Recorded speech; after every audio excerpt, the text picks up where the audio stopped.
আহ আহ আনিসুল হক, Salman F Rahman, পলক ভাইয়া, তোমাদেরকে রাইখা তোমাদের আপামনি চইলা গেল, তোমাদের বিবেক বলে কিছু নাই।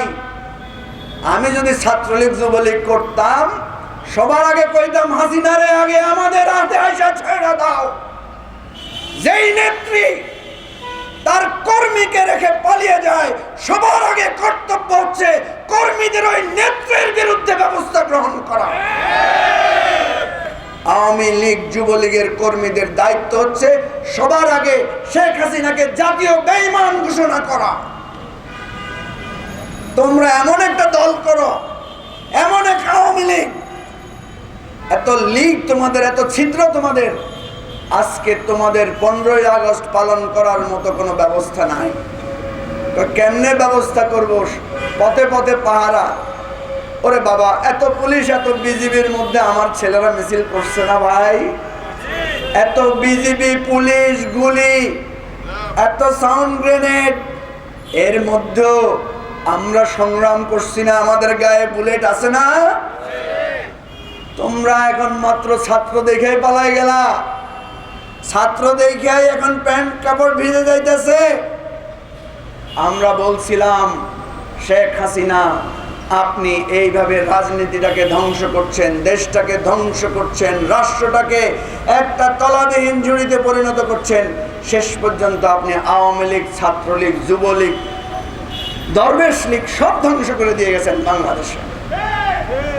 আজকে টেলিভিশন চ্যানেলগুলোতে গণহারে পদত্যাগের হেডিক, সচিবালয়ে গণহারে পদত্যাগের হেডিক, স্কুল কলেজ মাদ্রাসা এমন কোন জায়গা নাই, বাজার কমিটি পর্যন্ত, মসজিদ কমিটিতে পর্যন্ত পদত্যাগের হেডিক। এত দূষিত করেছেন আপনি বাংলাদেশকে। এই দূষিত বাংলাদেশকে রাতারাতি কি শুদ্ধ করা যাবে? এর জন্য অনেক কষ্ট করতে হবে, চ্যালেঞ্জ নিতে হবে।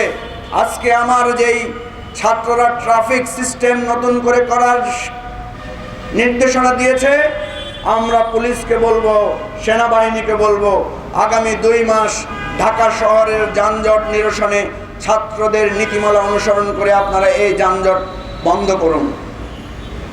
আমরা সংশ্লিষ্ট লোকদেরকে বলবো, চাঁদাবাজ যেভাবে বন্ধ আছে, এই চাঁদাবাজি বন্ধ রাখুন। চাঁদাবাজি বলে একটা জিনিস আছে, এটা যাতে বাংলাদেশের ইতিহাস থেকে মানুষ ভুলে যায়। প্রিয় ভাই ও বন্ধুগণ, আমাদের নেতারা বলেছেন আমরা রাজপথে সংগ্রাম করেছি, সংগ্রাম করব। আজকে যেই নতুন রাজনীতির ঠিকানা, আজকে যে অধিকার ভিত্তিক সাম্য মানবিক মর্যাদার রাজনীতি, ভালো লাগছে ছাত্ররা সেই রাজনীতিটা গ্রহণ করেছেন। আমাদের দলের মাধ্যমে রাজনীতি হতে হবে এটা আমরা বিশ্বাস করি না।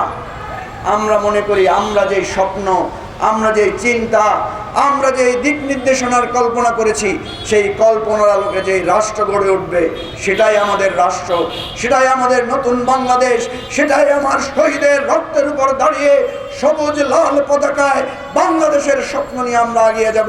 সবাই আসেন, একযোগে কাজ করি। বাংলাদেশকে হারতে দেব না, শহীদের রক্ত বৃথা যেতে পারে না, বৃথা যেতে দেব না। লড়াই চলছে, সংগ্রাম চলছে, রক্ত দিয়েছি, জীবন দিয়েছি, জীবনের বিনিময়ে বাংলাদেশকে আবার মাথা উঁচু করে আমরা দাঁড় করাবো। এই আমাদের অঙ্গীকার। খোদা হাফেজ। বাংলাদেশ জিন্দাবাদ।